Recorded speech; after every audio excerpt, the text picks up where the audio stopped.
Assalamualaikum warahmatullahi wabarakatuh. Kami dari kelompok 6 akan mempresentasikan hasil kerja kelompok kami dengan saya Nafisa Faizal Khwarizmi. Saya Naura Azuma. Dan saya Muhammad Fahri. Dan saya Nafan Rafaditya. Mari kita lihat videonya. Bab 1 Pendahuluan.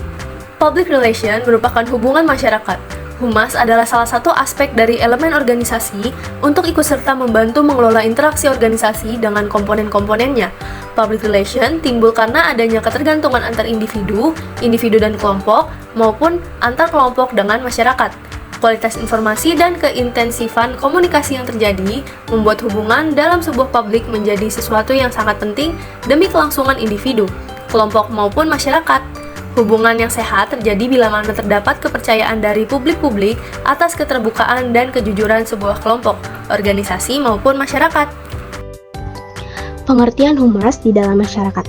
Humas masyarakat atau community relation adalah salah satu bidang dalam public relation yang berfokus pada membangun dan memelihara hubungan baik antara organisasi dan masyarakat sekitarnya.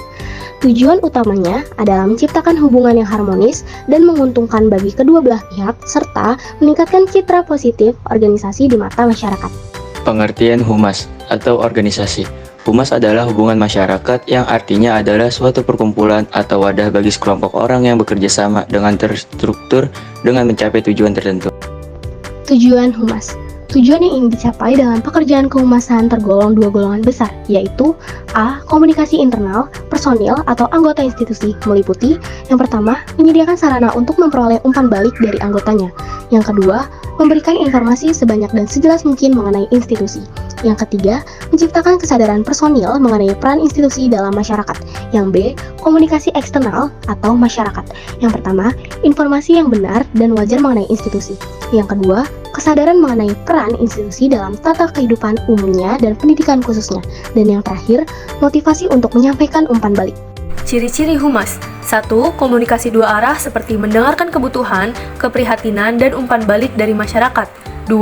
Pembangunan reputasi positif dilakukan melalui program-program CSR, Corporate Social Responsibility, dan inisiatif lainnya yang memberikan manfaat langsung kepada masyarakat.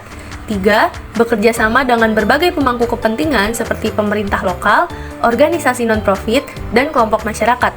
4. Menunjukkan empati dan kepedulian sosial yang tinggi. 5. Berusaha memahami dan mendukung kebutuhan serta aspirasi masyarakat secara holistik.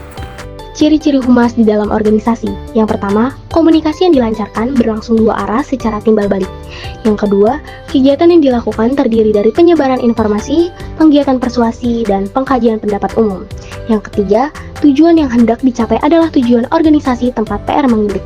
Yang keempat, sasaran yang dituju adalah khalayak di dalam organisasi atau publik internal dan khalayak di luar organisasi atau publik eksternal. Dan yang terakhir adalah efek yang diharapkan adalah terbinanya hubungan yang harmonis antara organisasi dan khalayak. Fungsi humas. Fungsi konstruktif mendorong humas membuat aktivitas ataupun kegiatan-kegiatan yang terencana berkesinambungan yang cenderung bersifat proaktif. Fungsi korektif menunjang kegiatan manajemen dan mencapai tujuan organisasi, melayani publik dan memberikan nasihat kepada pemimpin organisasi untuk kepentingan umum, memberikan penerangan kepada publik. Etika profesi dan kode etik humas. Etika profesi humas diartikan sebagai ilmu tentang hal-hal yang baik atau buruk yang berkaitan dengan hak dan kewajiban moral dalam bidang pekerjaan keahlian humas. Kode etik humas merupakan acuan dari setiap kebijakan yang diambil praktisi humas dalam menjalankan tugas dengan penuh tanggung jawab. Pengertian komunikasi. Komunikasi atau tali marga adalah suatu proses ketika seseorang atau beberapa orang kelompok, organisasi, dan masyarakat menciptakan dan menggunakan informasi agar terhubung dengan lingkungan dan orang lain. Komunikasi dapat berbentuk verbal dan non-verbal. Ciri-ciri komunikasi. Yang pertama, langsung atau to the point, tidak ragu menyampaikan pesan.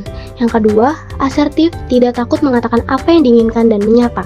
Yang tiga, congenial atau ramah dan bersahabat. Jelas, hal yang disampaikan mudah dimengerti. Unsur komunikasi. Yang pertama, komunikator, orang yang berbicara. Yang kedua, ada komunikan, orang yang mendengarkan. Yang ketiga, ada pesan, yaitu isi yang disampaikan. Yang keempat, ada timbal balik atau respon. Yang kelima, ada media, alat yang digunakan memindahkan pesan dari sumber atau komunikan untuk penerima. Fungsi-fungsi komunikasi. 1. Menginformasikan, to inform. 2. Mendidik, to educate. 3. Menghibur, to entertain. 4. Mempengaruhi, to influence. Bentuk-bentuk komunikasi. 1. Komunikasi intrapersonal. 2. Komunikasi interpersonal. 3. Komunikasi kelompok. 4. Komunikasi organisasi. Dan kelima, komunikasi massa. Kesimpulan, manajemen humas dan keprotokolan di instansi pemerintah sangat penting untuk menciptakan suasana yang formal, teratur, dan menghormati. Hal ini membantu menjaga citra institusi pemerintah dan meningkatkan hubungan dengan masyarakat serta instansi lainnya. Sekian materi yang kami sampaikan. Bila ada kurang lebihnya mohon maaf. Wabillahi taufiq wal hidayah. Wassalamualaikum warahmatullahi wabarakatuh.